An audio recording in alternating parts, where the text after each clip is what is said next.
Sukkot, we are still savoring the time of the Yom Naroyim. And I'd like to share with you some Yom Kippur thoughts.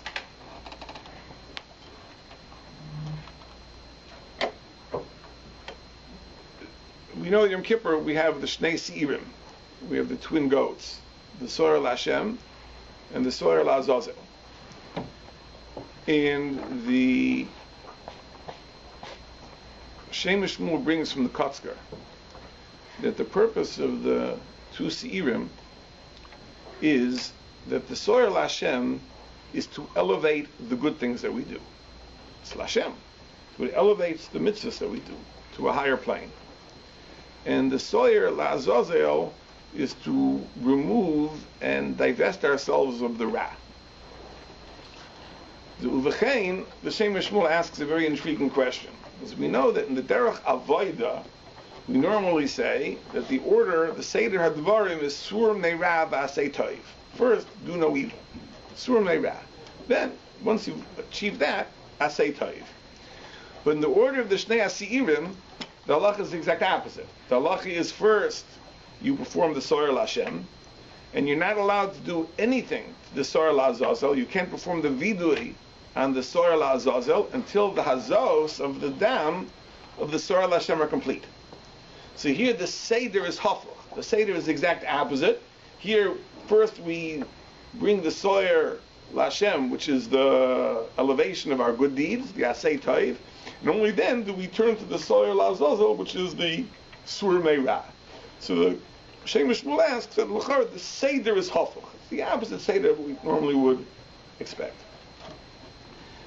In Yeshiva we spoke about this on Yom Kippur, but I'd like to share with you a different approach to the question.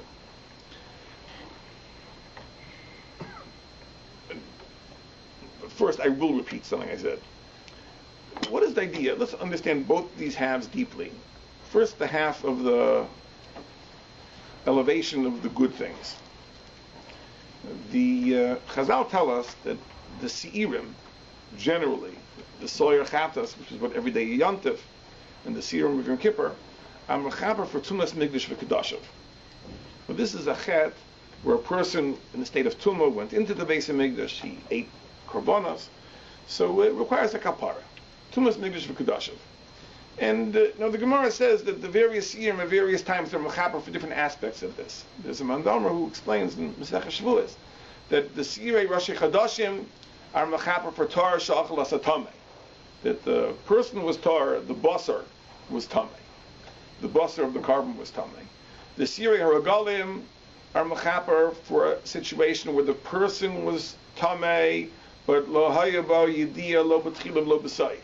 He didn't know beforehand whether he was Tameh. He didn't discover afterward whether he was Tameh. He's totally oblivious, clueless. That's what the Seirei Haragalim are mechaber for. The two extra Seirim of Yom Kippur, meaning the Soyer, which is part of the Musaf, and the Soyer LaHashem, one is mechaper where there was Yediyah B'tchila and not B'sayif, the other is mechaper where there's Yediyah B'sayif and not B'tchila. Basically, all the Seirim are mechaper for Tumas Migdash v'Kedashav. So apparently this was a sin that frequently happened. It happened all the time. It needed a lot of kaparas. Very often it needed a kapara. So the Kedushas Levi, the Berditchever, asked the question, so why is it that you only bring it on Yom Tov? Or a Shchaydish? Why not on a regular weekday? Every Sunday, Monday, Tuesday, Wednesday, bring the Soyer for Tumas Migdash v'Kedashav. Because why is it you only bring this kapara on a Yom Tov? See, he says a very interesting thing. He says that we talk about Averis. There's certain Averis we all know are Averis. If a person commits theft, commits murder, eats treif, is Machal Shabbos, we all know those things are Averis. Then there are certain things which almost aren't even Averis B'chlal. They're only Averis because we have a heightened understanding of what our obligation to the Ribono Shel Olam is, and then we recognize how we've fallen short in the past until this point. Now, there's a famous story that is said about Reb Sadia Gaon, but the story is quoted in the Sefer Sidur Shel Shabbos, in the second Chelek Drush Gimel. Very famous story. That Reb Sadia Gaon once had a Talmud come to visit him. And when the Talmud came, he saw that the Sadigan was very distraught. He was very, very upset. He was all stum. So the Talmud asks, what's the matter? So he said, I had an experience. Sadigan, what was the experience? I was traveling somewhere, and I was a guest in a place, and no one knew who I was. They treated me very nicely, like any plain Jew. They didn't treat me with disrespect, but they didn't roll out the red carpet for the great guy, Reb Sadigan. And that was fine. It's not like nowadays, where we have photography and you read the Modia and you see all the pictures of all the Gedolim and all that kind of stuff. In those days, Reb Sadigan could travel incognito. No one knew who he was. So he traveled as no one knew. But the word got out that the great guy was staying in this hotel, so soon everyone started coming. And the innkeeper was wondering, who's everyone coming to see? He said, don't you know? Your guest is the great Reb Sadigan. And he was so upset that he didn't know, he had no idea. And he went and he begged forgiveness for the disrespect. So Reb Sadigan said, what disrespect? He says, you treated me fine. So he says, no, I didn't treat you like, now I know who you are. So I know how much covet you deserve. So now I have charata for the fact that I treated you so shabbily until this point. So Reb Sadigan from that understood that so it is with Ribbon Shloim. Every day, as our understanding becomes deeper, more profound, more elevated, more enhanced, we understand HaKadosh Baruch Hu's greatness and His majesty and the honor He deserves more and more and more. Every day we look back at the day before and understand how we fell short the day before. And therefore, every day, Reb Sadigan said, I have to do tshuva because Kifi, my understanding of today, I realized my avodah of yesterday was inadequate. That's what Reb Sadigan said. So it says the B'dishav along those lines, what is Tumas Migdash Kedushav? It's a mistake. A person makes a mistake. So what's a mistake? Everyone makes mistakes. But on days that we have heightened awareness, comes a Rosh Chodesh, comes a Yontif, comes a Yom Kippur, and our understanding of the honor and the caution that is due to the Ribbon Shalom and Avodas Hashem is heightened. Now we understand we're not supposed to make mistakes. We made mistakes. How can you make mistakes? We're not supposed to make mistakes. You're supposed to understand that the Beis HaMikdash is so holy, so sacrosanct. You can't forget. You can't be careless. You can't make errors. And therefore, on a regular Sunday, Monday, Tuesday, Wednesday, Thursday, you're not going to bring a kapot for Tumas Migdash and Kedusha. Why? Because in those days, we don't even see it as a sin. We made a mistake. It's a big deal. Everyone makes mistakes. So when a Rosh Chodesh comes, when a Yontif comes, a Yom Kippur comes, then we are elevated to a higher level, and we are elevated to a higher level. On Yom Kippur especially so. On Yom Kippur, the Pirkei Rabbi Eliezer says we're like malachim. So on the level of malachim, we understand, the mistakes that we made last Thursday, last Wednesday, last Tuesday. How do we make such mistakes? We should have known better. Should have been more careful. That's why there's a kapara in those days.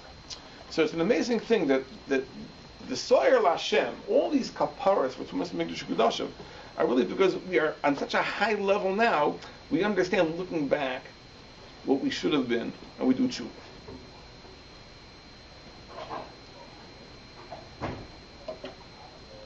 There's a very, very great danger in this. It's true on the one hand that when we rise to a very high level, we become more conscious of our minor flaws, our errors, but we may delude ourselves into thinking that we are not susceptible to the base temptations of coarse sins anymore. Because if I'm really a malach, then what do I have to worry about? These mistakes. A shoygig of lo haya yediyah tchila lo b'sayif. I didn't know, I forgot, I overlooked, I never knew in the first place. As a malach, those are the things I have to worry about.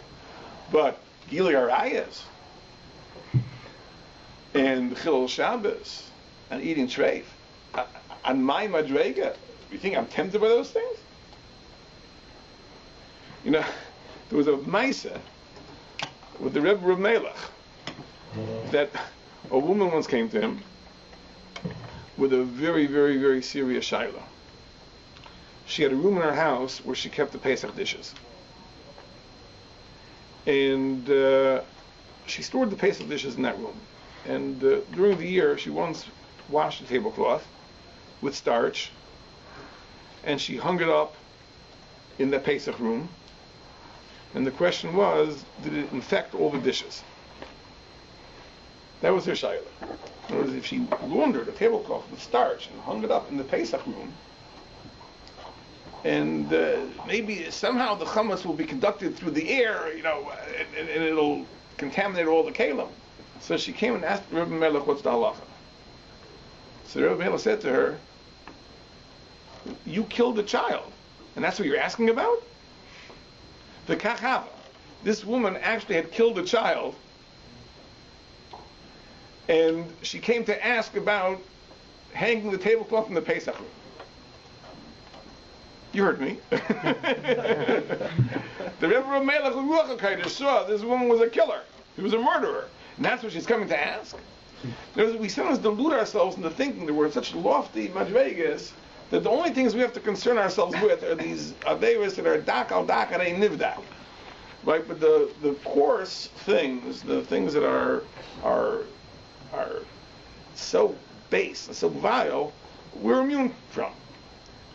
So therefore, after the Sorah Lashem, which really brings us to this very, very lofty darga, we're mamish like malachim, and on that darga we understand we need a kapara even for Tumas Midrash Kedashav. After that, we bring the Sorah Lazazel to divest ourselves of the Averis, which are really roy for Esav. Because that's what Chazal tell us. Chazal say, V'nasa hasoir alav eis kol avoynai sam, says the Medrash, that the soyer, which symbolizes Esav, will carry away the Averis, avoynais tam. The avoynus of Yaakov was called Ishtam. Now, as we all understand, like Dr. Jekyll and Mr. Hyde, there's an evil side of every person, which is literally Esav. We harbor an Esav in our midst. And we have to divest ourselves of that. What do you mean? Esav? I have Esav in my midst. I'm a Malach. I operate on a higher plane. I worry about Tumas Midrash Kedashav. I worry about these inadvertent errors that maybe I didn't know, I didn't realize, I didn't think, I'm such on a high madret. At the same time, don't fool yourself. There are very, very, very base things that everybody has to worry about. No one is immune even from the most basic, fundamental, coarse Yetzaharas. And therefore, that's why the Seder is dafka that way. You're right. Normally, the Seder Avodah is Sur May Rav Asay Taiv. First, you stop doing the things that are obviously wrong before you start achieving higher madregas. But here, you have to know that even after you achieve the higher madregas, you have to worry about the coarse things. This is a Pesach to understanding something very, very deep about Yom Kippur. An amazing, amazing thing. The Gemara says in Maseches Yuma that the Soyer LaAzazel. Why is it called Azazel? Where does Azazel come from? So the Gemara says it's Lachaper al Maisa Azav Azoil. It comes to be Machaper for the sin, for actions that typify Aza and Azoil. Who are Aza and Azoil? So Rashi brings the Medrash. It's Pirkei Eliezer. In Parshas Bereishis we read that the Bnei Elokim saw the Bnei Sa'adam. The Bnei Elokim means Malachim. They were attracted to the Bnei Sa'adam, to the human women, and they went astray, and that sparked the slippery slope that led to the Mabul. So the Medrash says the story, that there were two Malachim that came to the Ribono Shel Olam. Their names were Azza and Azael, and they said, look at the mess the people made. You created men, and they did terrible averis, and the whole world was going down the drain. So HaKadosh Baruch Hu said, what should I have done? So they said, you should have just made us, made Malachim. Right? We're good people. So he said, what about the world? The Malachim said, if you would have made just Malachim, we would go into that world, we wouldn't be tempted. So HaKadosh Baruch Hu said, really? Okay, I'll send you down, and let's see how you do. So HaKadosh Baruch Hu sent Azza and Azael down, and of course, we know the rest of the story, that the Bnei Elohim saw the Bnei Sa'adam, and they went astray, and things became much, much worse. So the Gemara says that the Sora Lazazel is coming to be Mechaper al Maisa Azav Azoil. So Rashi says, what does it mean? It means Arayas, because that was the sin that the Malachim committed. So the Mefarshim asking Rashi, what do you mean? The Sora Lazazel was Mechaper for all of them. It's not only Arayas. The Lefid Vein is very good. The Nakuda of the Maisa Azav Azoil is not the sin of Arayas per se. It's the sin of misjudging your own Madrega. These were Malachim. They thought, we're Malachim. Says, you can send us to the most corrupt place in the world, and we'll be fine. It's only people are for Darwin. But you send us, we'll go there, we're immune. You can send us to the most polluted place, the most depraved place. We'll be fine. No problem. So the Baruch said, fine, okay, we'll try it. Of course, what happens, you go there, and you discover that you could be a Malach Elokim, and you have a Yetzer Hara too. Right? That's the idea that the Sor Lazol is the Mechaper Ma'isa Azav Azoil. That even after the Sor Lashem, that you're elevated to the level of a Malach through the Avodas Pnim, the Kohen Gadol Lifnayo Lifnim with the Azos of the Dam and the power and the Sor and the Keteris and everything, and we're with him, and we're at that level of Malachim. We're susceptible to Ma'isa Azav Azoil. We're susceptible to those very, very, very base things, and that's what the Sor Lazol comes to be Mechaper for. And I once heard from an Adam Gadol who said that it's a very interesting thing that Yom Kippur, it says in the pasuk that we fast. It says v'nisim es nafsho seichem, that we torment ourselves. And I know everyone says no, it's not really meant to be a torment. That you come to Yom Kippur and we live in the spiritual plane, and we don't even miss eating because we're so lofty in Yom Kippur, and so on and so forth, which is maybe true for some of us. But on the other hand, the Torah does call it Inui. Why does the Torah call it Inui? Because what the Torah is doing, among other things, is it's reminding us that we're human. Yes, it's Yom Kippur, and on one level, you're a Malach, but on the other level, you're still looking at your watch to wonder, when can I eat? Right? And a person has to be mindful of that. In other words, it's true that we try to achieve very lofty madregas on Yom Kippur, but at the same time, we are mindful of our own humanity, and that's what the Inui reminds us of. We're talking not Malachim, that we're hungry, and we're thirsty, and we're tired, and we remember that we're human. And that brings us to something very, very important, which is that if a person thinks that he's achieved such a lofty madrega, we can overcome the Yetzer Hara on his own, he's making a very serious mistake. And Chazal tell us that if HaKadosh Baruch Hu doesn't assist us, then you can't overcome the Yetzer Hara. The Gemara tells a story in Kedushin. There was a great Chacham in Plimai, and every day he used to curse the Satan. He said, Gira ve'ena de sitna, an arrow should go into the Satan's eye. And that got the Satan all riled up. Every day he's cursing me. So you look at the Gemara in Daf Lamed, he really did a job on Plimo, and you can't imagine what he did. I can't tell you the whole story. It's too long to relate, but look it up. You'll get a kick out of it. And finally, so Plimo said, well, what should I have said? So the Satan said, you shouldn't have said, you shouldn't have cursed me. You should have said, Rachmana nigar b'Satan. Ribono Shalom should curse the Satan. Says, if you come with that arrogance, you think I can do it, right? That gets the Satan all riled up. It gets the Yetzer Hara all riled up. It says, if you come with humility and understand that our nisayon is not, will we conquer the Yetzer Hara ourselves? Our nisayon is, will we solicit help? Ribono Shalom's help. Not to come to nisayon and not the Yetzer Hara, says then we can be victorious and successful. And that really is the lesson of the Sukkah. The lesson of the Sukkah really is that after Yom Kippur, we want to impress upon ourselves our utter dependence on the Ribono Shel Olam. And that's why we go into the Sukkah. The Sukkah is symbolic of our being totally under the hashgacha of the Ribono Shel Olam. Rav Shalom Shmuel Hirsch points out that we read the Haftarahs about the Melchemes Goyg u'Magog. It says Goyg and Magog is Melashon Gag, means a roof. There are two types of people in this world. There are people that live in sukkahs, and there are people who build roofs. The people who build roofs, they figure through their own efforts they can protect themselves from everything. They can build walls around themselves and roofs over their head, and they're safe. It says Klal Yisrael understands that we are sukkah dwellers. Ultimately, we are totally dependent on the Ribono Shel Olam. And I pointed out yesterday, I spoke somewhere, that you know who knows this? how our very existence is miraculous. The guy in Home Depot knows this. The guy at Home Depot. Now I was having a schmooze with someone, and we were talking about, and I asked, you think people at Home Depot, think they know for Sukkot, all the Yidden are going and buying things, like in corporate headquarters, wherever it is, they notice there's like an uptick in sales like the week before Sukkot. So the guy told me, yeah, they know them. So he went to Home Depot, and he was talking to one of the guys that work there, and it's a very interesting thing. Everyone has an idea. They go to Home Depot, everyone has a scheme. Now they're going to invent a schlock that is foolproof, and they go, and who are they going to ask? Who are they going to consult with?